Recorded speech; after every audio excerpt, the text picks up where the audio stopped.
পর্নেন জুবলু সাহেব এমপি চাই আল্লাহ, তুমি তাক নমিশন দে আল্লাহ।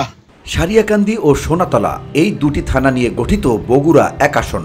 বগুড়া জেলার সবচেয়ে অবহেলিত এই দুই থানার মানুষ। বিগত দিনে এই অঞ্চলের মানুষের সুখ দুঃখের সাথী হয়েছেন এলাকায় জনদরদি হিসেবে পরিচিত জিয়াউর রহমানের আদর্শের এক সৈনিক। জাতীয়তাবাদী আদর্শ ছড়িয়ে দিতে তিনি ছুটে বেরিয়েছেন এ প্রান্ত থেকে ও প্রান্ত। সমাধানের চেষ্টা করেছেন সাধারণ মানুষের নানা সমস্যা ও সংকট।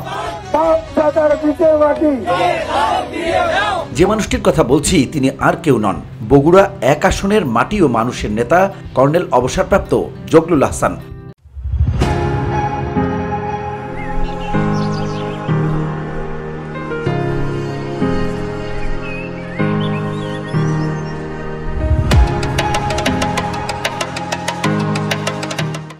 আগামী জাতীয় নির্বাচন সামনে রেখে দিনরাত এক করে মানুষের কাছে ছুটে যাচ্ছেন তিনি, আর বলছেন এমপি নয়, এসেছি সাধারণ মানুষের নেতা হতে। প্রতিশ্রুতি নয়, থাকবে সর্বোচ্চ প্রচেষ্টা।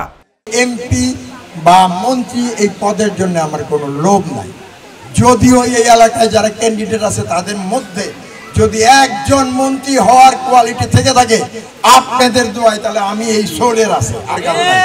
আপাতমস্তক জিয়াউর রহমানের আদর্শের অনুসারী কর্নেল অবসরপ্রাপ্ত জগলুল আহসান এই আদর্শের পথে থেকেই আজীবন মানুষের সেবা করতে চান তিনি। আমি বললাম আমার এলাকার জন্য করে যাব, দোয়া করেন আল্লাহ যেন আমাকে আর 10টা বছর বাঁচায় রাখে, এবং একটা সময় আপনারা যেন বলেন সোল একটা আসিল ওই দিয়ে গেছে, এই মন্ত্রীর দরকার নাই। যেখানেই যাচ্ছেন মানুষের ভালোবাসায় সিক্ত হচ্ছেন গণমানুষের এই নেতা। পর্নেন জুবলু সাহেব এমপি চাই আল্লাহ, তুমি তাক নমিশন দে আল্লাহ। আল্লাহ অসুস্থ লোক, আমি আল্লাহর কাছে দোয়া করছি আল্লাহ উনি আমাদের কাজ করবে মনের মতন ইনশাআল্লাহ। উপযুক্ত আমরা চাই আল্লাহ।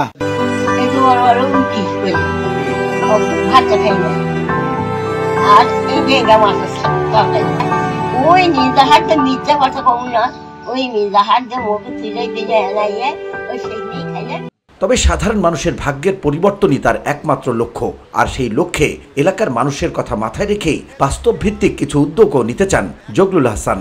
আমি এই এলাকায় যে 7টা অর্থনৈতিক কার্যক্রম নিয়েছি, এই কাজগুলো করে দিয়ে আমি আপনাদের ভালোবাসার নেতা হইতে চাই। বাট এই কাজগুলো করতে গেলে আমার যদি একটা পলিটিক্যাল ফোরামের সাপোর্ট থাকে তাহলে আমার জন্য সুবিধা হবে।